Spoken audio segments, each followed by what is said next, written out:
Welcome to FORM.academia. I'm Cyana, a researcher in fashion theory and aesthetic philosophy, and I will be conducting this series of lectures. For this first lecture, we will be covering the early life of Alexander McQueen from 1969 to 1990. Lee Alexander McQueen was born on March 17, 1969, in Lewisham Hospital in southeast London. He was the youngest of 6 children: Janet, Gary, Tony, Michael, Patricia, and Lee, and the only one his parents had intentionally planned. His father, Ron, worked as a taxi driver, and his mother, Joyce, had been a teacher before becoming a homemaker. The family lived at 43 Shiford Path, Winham Road in Forest Hill, a modest council flat where affection and strain existed side by side. Around the time of Lee's birth, Ron experienced a mental breakdown brought on by overwork, an event that quietly shaped the emotional atmosphere of the household. From early childhood, Lee displayed a strong imagination and a tendency towards self-direction. His mother, Joyce, shared a particularly close bond with him and encouraged his creativity through drawing and storytelling. These early habits, like escaping into imagery, inventing scenes, observing animals and nature, became the foundation for the elaborate and often darker, imaginative world that will later define his work. Lee had a very close relationship with his mum. He idolised her, and she was such a lovely, warm person. If we came round, she would often bring out glasses of orange juice for us, or if Lee wasn't here, oh, he's popped out, he'll be back in a minute, do you want to come in? Or she was lovely. She was lovely to us, and I know she was lovely to him. Those close to him also noticed the pressure he faced at school. His difference, expressed in small gestures like wearing white frilly socks, made him a target for other children. The experiences left a lasting mark on him. Even back then, Lee was showing signs of being different to other children. He, on occasion, would wear white frilly socks, what girls would wear. And certainly at school, I know that certain characters would be unpleasant to him. And I used to call him Query McQueen. He said to me that, of all the things at school, really hurt him. I think he suffered depression back then. He discussed darker side of things, especially with his drawings. It was like there was something inside of him trying to get out. Taken together, these early years present a picture of a child negotiating family strains, schoolyard hostility, and a rapidly forming inner world. What stands out is how naturally he tuned inwards, towards drawing, imagination, and private invention, as both refuge and raw material. Lee was a character. He was always with a pen and paper. He was always sketching or drawing or coming up with ideas. He did give me a couple, but I know they've long gone. I wish I'd kept them.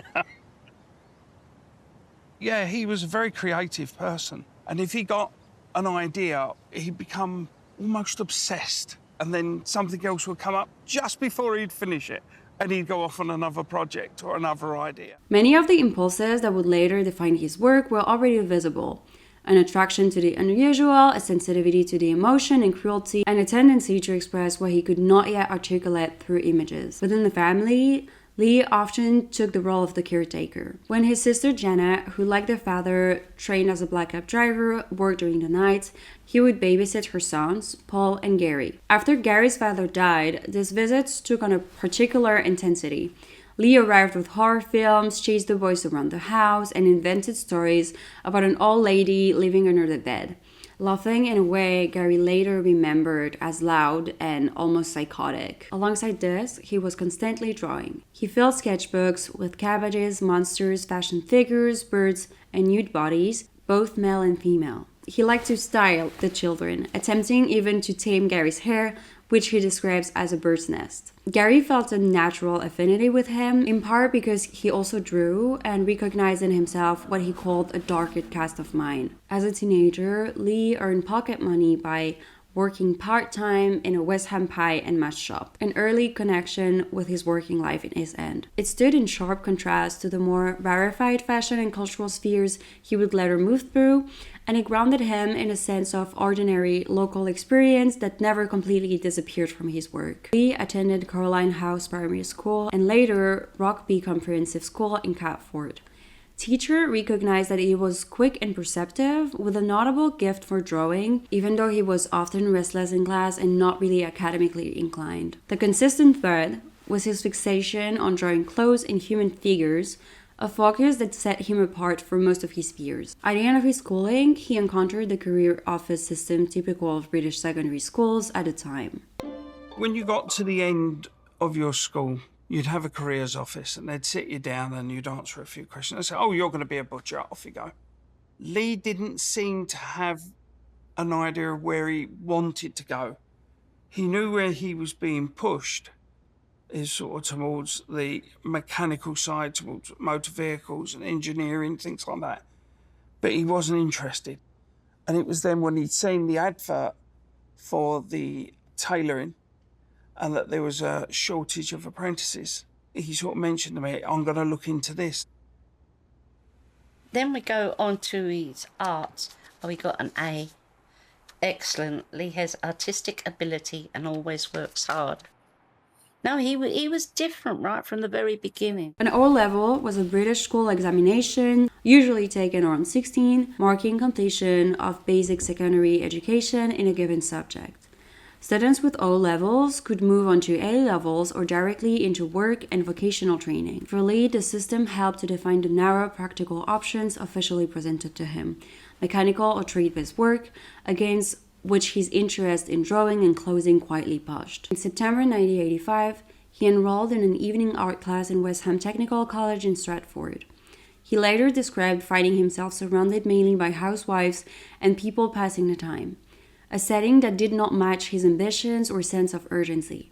According to his sister Janet, the course included dressmaking, and by the end of the year, he had produced several wearable garments, including skirts for her. One black tube skirt was so tight she could not lift her leg to climb a step, another came apart, a result that frustrated him deeply. Even at this stage, he held himself to a high standard and was angered when the execution did not really match the image that he had in mind. These years show a pattern forming, a young man steered by institution towards conventional path, quietly insisting on a different direction, using basic courses and evening classes as stepping stones towards something he could not yet fully define. In 1986, after leaving school with an O-level in art, Lee began an apprenticeship at Anderson Sheppard, a traditional men's tailor in Savile Row. It was a highly formal, conservative environment, and yet it became the place where he first learned to treat clothing as a way of capturing real life, rather than simply reproducing conventions. Years later, he described his approach in explicitly street-level terms. I depict real life in my clothes. Yeah. I come, it sounds naff, but I do come from the street and I show exactly the way it is.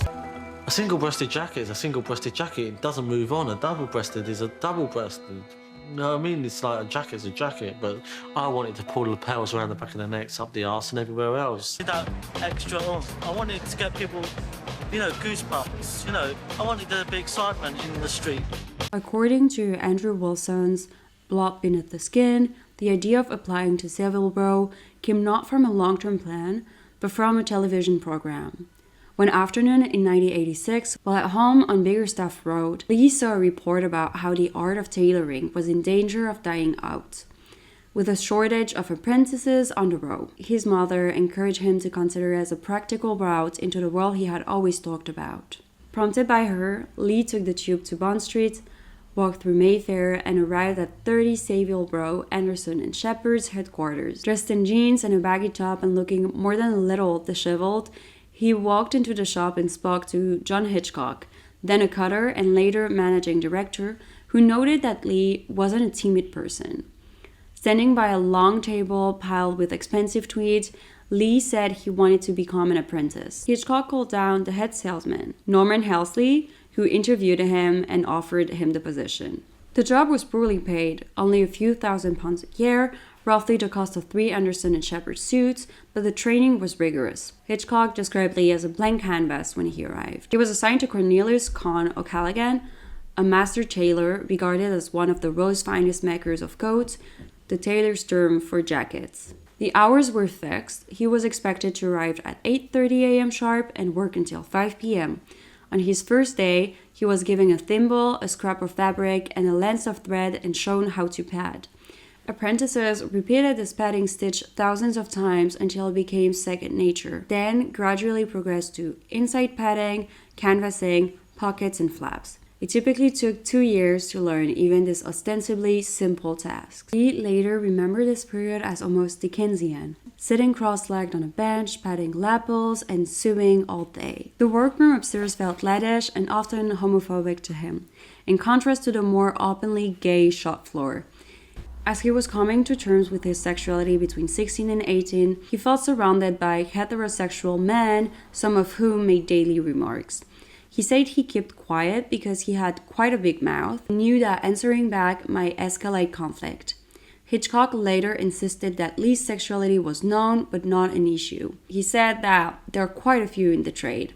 Yet, from Lee's perspective, the environment felt really hostile. But Hitchcock also remembered his distinctive dress: baggy jeans, heavy black or gray roll-neck sweaters, check jackets, and Doc Martens. Photographs from the time show him in a red shirt buttoned to the neck and snow-washed jeans cinched with a belt. Some of his colleagues found him overly intense, as he did not always get on with the other apprentices. The workshop listened to radio too, while Lee privately preferred house and rave music, which he gradually introduced to his co-workers, another small sign of the difference between his sensibility and the Row's conservatism. At Anderson and Sheppard, every apprentice worked towards completing a forward, a nearly finished jacket ready for a first fitting. Hitchcock later recounted a notorious forward attributed to Lee, which he unpicked to find nothing inside, a story that became linked to McQueen's later claim that he had sewn "I'm a cunt" into Prince Charles' jacket. Hitchcock believed McQueen's version of events, whatever its factual basis, was crafted to generate publicity and considered it damaging to the firm's reputation. Others, however, saw the tale as consistent with Lee's rebellious streak and his willingness to disrupt established hierarchies. After roughly 2 years, Lee began arriving late or missing days altogether, which put the workshop schedule behind. When Kahn asked Hitchcock to speak to him about it, Lee responded defensively and ultimately walked out rather than being formally dismissed. The staff later learned that his mother had been ill at the time. Even so, the abrupt departure left a degree of resentment.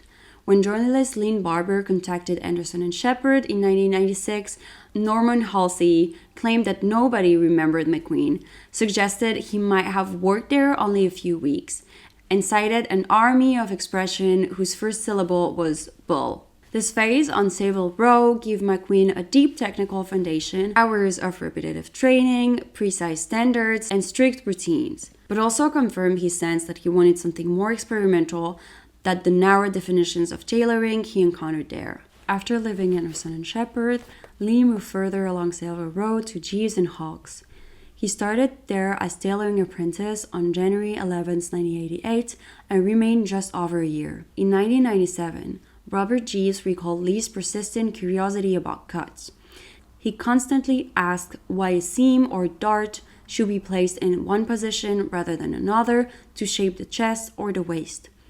It was a technical insistence that showed how seriously he took construction, even within the constraints of traditional menswear. Lee later said that continuing homophobia at the company prompted him to confront management. When nothing changed, he chose to leave in March 1989. The pattern that had begun at Anderson and Sheppard repeated itself here.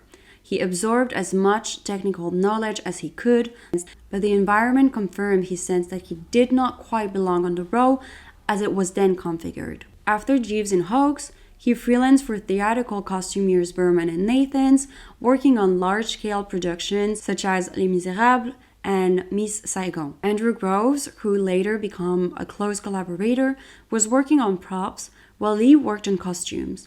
They later realized their time there had overlapped. Lee later claimed also that he disliked the experience, saying he hated the theater and felt surrounded by complete queens, but Gross took a different view. He believed that the operatic scale and production values of the shows helped to shape Lee's conviction that fashion presentation should function as full-scale spectacle rather than straightforward runway walks. The theater may not have appealed to him personally, but it offered a working model of staging, narrative, and impact that he would quietly adapt. To supplement his income, Lee also worked at Reflection, a pub opposite his old school in Stratford. By that time, the pub had a reputation as one of the roughest in the East End and was a known haunt of the intercity firm. It had once belonged to the Cray twins and later reopened as a mixed gay venue. Archie Reed, who worked there, remembered locking the doors at night and feeling uneasy about the violence, promiscuity, and crime that could erupt inside. Lee collected glasses with his eyes down and told Archie he preferred not to make direct eye contact because he could see everything that was going on without looking. He said that he was fascinated by the fluidity of the desire in the bar, men kissing, women kissing, men and women together, and by the level of criminal activity and fighting. In a relatively short span, McQueen was moving between three very different environments: a heritage tailoring house, the constructed fantasy of the theater, and a volatile pub in East End.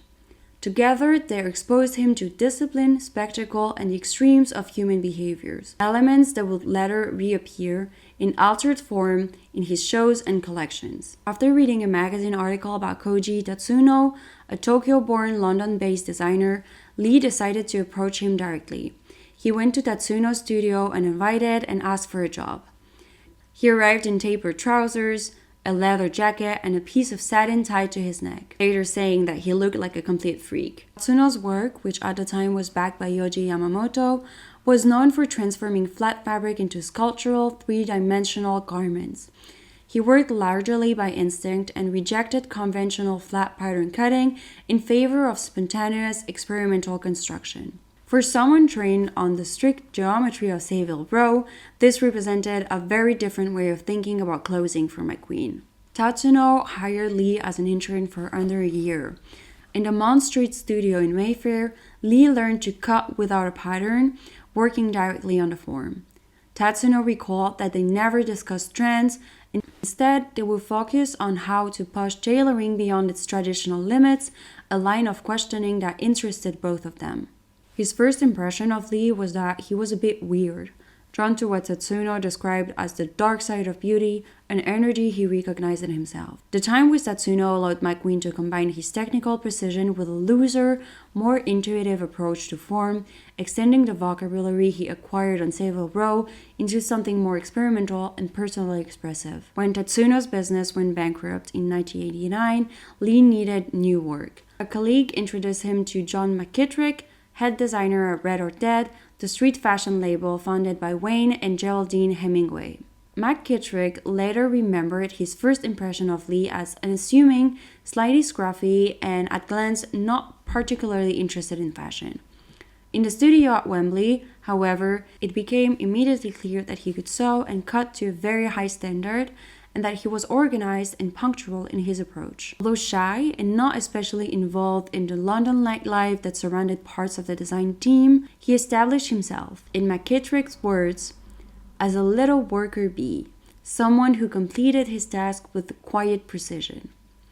At Red or Dead, Lee contributed to several collections, including Charlie's Spirograph, Fall-Winter 1989, Space Baby, Spring-Summer 1990, and We Love Animals, Fall-Winter 1990. As he became more familiar with the design process, he started asking McKitterick increasingly detailed questions about construction and specific design decisions. McKitterick felt that his questions reflected a shift in Lee's thinking. He was beginning to see himself not just as a seamstress or pattern cutter, but as someone who wanted to enter the industry as a designer of his own right. Drawing on his own experience, McKitterick suggested that Italy, then a central hub for sportswear and menswear, would be a good place for Lee to take the next step in his career.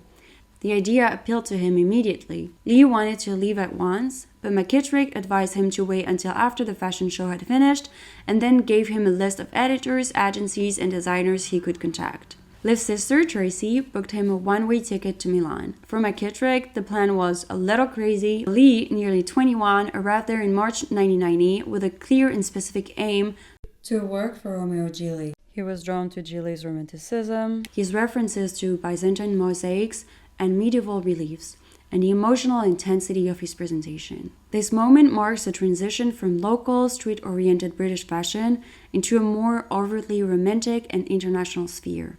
It also shows McQueen beginning to make strategic choices about where he needed to be and with whom he needed to work in order to develop his own voice as a designer. On the day he arrived in Milan, Lee, wearing 70s patchwork flair and a shirt with a checked pattern, worked from Porta Garibaldi along Corso Como to Romeo Gigli's studio without an appointment, carrying what he later described as the worst portfolio ever, made up largely of costume sketches. The receptionist called upstairs for Lee's Strathi, a New Zealander trained at the Istituto Marangoni, working as Gigli's right hand.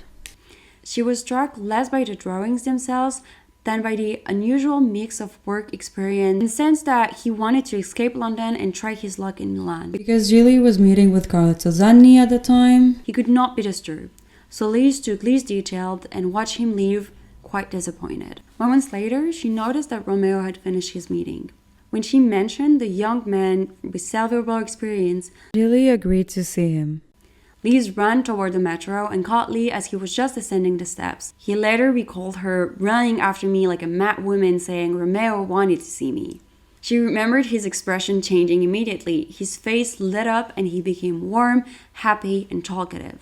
Back at the studio, Gigli hired him on the spot.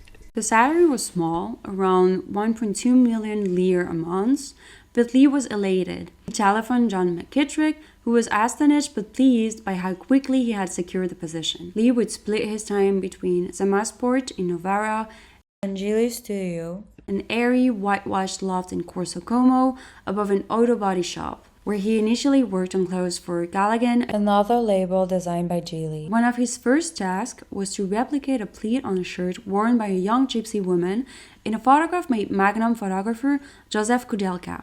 Design assistant Carmen Artigas later recalled that Lee struggled for a week to reproduce the pattern, only for Gigli to reject it as wrong. She remembered him sweating and nervous, worried he might be fired. 6 years later in London, Lee pulled the same photograph from a plastic folder and asked Carmen if she remembered it, admitting he had feared losing his job over the assignment. Carmen became close to him after noticing him holding his cheek in pain. She gave him aspirin and later learned about his childhood in Stratford. She described his piercing blue eyes, shy manner, and kind heart, and believed he was not yet fully out of the closet. He wore loose jeans and shirts, a pocket chain, and was self-conscious about his teeth. He suffered from gingivitis, with swollen pink gums and a missing tooth, visible when he threw his head back to laugh. The two often sketched together on vellum wrapping sheets used in a studio, producing small drawings of possible looks. Lee passed across images that clearly foreshadowed his later work. Hybrid women with mermaid tails, veiled heads, meta-cone breasts, and arrows piercing through their bodies, or fierce dogs paired with mythical birds. He signed them Carmen with love, Lee. Carmen, surrounded daily by Gigli's pre-Raphaelite romantic collections, found the monstrous tone of the sketches puzzling and wondered what was going on beneath the surface. Lee lodged in a room in the flat that Lee shared with others at Via Ariberto 1, near Sant'Agostino. Each day, he passed an elderly couple in a concierge cubicle, the husband often attached to a breathing apparatus. Lee later speculated that this recurring image may have partly inspired the disturbing tableau of a naked, masked woman breathing through a tube at Voss, the spring-summer 2001 McQueen show. That's Lee. This picture is a few months before I met Lee, when he was still in Italy working for Romeo Gigli. I think they're sketching, but it looks, like they're building the collection, designing. His sketches were unlike anybody else's work. Like he dipped a claw into ink and scratched, and the girls had no hair. Beady little eyes, pointed noses, pointed ears. Completely different to everyone else's work. Lee was determined to learn from Gigli's methods and from his presence. Colleagues described Romeo as magnetic, like a hologram, not conventionally handsome, but mysterious and romantic. Born into wealth and orphaned as a teenager, Gigli spoke of having lived like a prince for a decade and credited his mothers, Djoher and Balenciaga Couture, with shaping his understanding of construction. He drew heavily on books, paintings, foreign cultures, and travel, describing his collections as a mélange of references from his father's library rather than as single trend statements. Lee studied not only the clothes, but also how Gigli handled the attention and built his public image. Gigli had all this attention, and I wanted to know why, he later said. It had very little to do with the clothes and more to do with him as a person. You can't give that sort of bullshit without having a backup. If you can't design, what's the point of generating all the hype in the first place? Near the end of his time in Milan, Lee fell out with his flatmates. Lee came home one night to find him lying on the bed in tears. She comforted him and led him back to his own room. Soon afterwards, he packed up and left abruptly, leaving the front door banging open into the stairwell. His period with Gigli, which was itself being disrupted by internal tensions between Gigli and Carla Sozzani, ended in the summer of 1990. He told Carmen he planned to return to London but did not yet know what he will do next. She kept the drawing and photographs he had given her as records of a brief but formative chapter in his development. Back in London, Lee moved into his parents' house on Bickerstaff Road and began working again with John McKitterick, who had left Red or Dead to start his own label. McKitterick's work drew on elements of fetish wear using leather, PVC, zips, and riveted detailing, and Lee assisted on numerous pieces. In the setting, he returned to a question that had been building quietly through all of his previous jobs, not just how to make clothes, but how to shape a collection from idea to finished garment. Despite his substantial training on Savile Row and his experience with theatrical and fashion studios, his CV still positioned him as an apprentice tailor and part-time pattern cutter or seamstress. These roles did not yet match the way he saw himself or what he hoped to do. By this point, it was clear he wanted to be a designer. McKitterick told him that to move into design, he would need to understand the full cycle of the process: research, concept, cut, fitting, presentation, and that the best way to gain that perspective was through formal study. He described the AMA course at Central St. Martin's, which he had completed himself, and suggested that Lee's professional experience might be strong enough to secure entry even without a BA. He gave Lee the name and number of Bobby Hilson, the founder and art director of the course. Lee recognized how significant this opportunity could be and approached it with a characteristic intensity, later summarizing his mindset in a simple phrase: he wanted to learn everything, give me everything. This marks the point at which his earlier experiences as tailor, costume worker, assistant, and observer begin to converge into a deliberate attempt to acquire the authority and structure of a designer's education. We followed McQueen from a council flat in Southeast London through Savile Row workrooms, theatre costume houses, East End pubs, and a Milan studio up to the door of Central St. Martin's. In the next lecture, we will look at his years at Central St. Martin's, culminating in his 1992 graduate collection, Jack the Ripper Stalks His Victims, tracing how this early history is translated into cut, fabric, and narrative on the runway. Thank you for watching. If you'd like to follow the rest of the series on McQueen and other designers, you're welcome to subscribe. And if you'd like to shop the pieces and discover the context behind them, you can explore them on form.space, linked below. Thank you!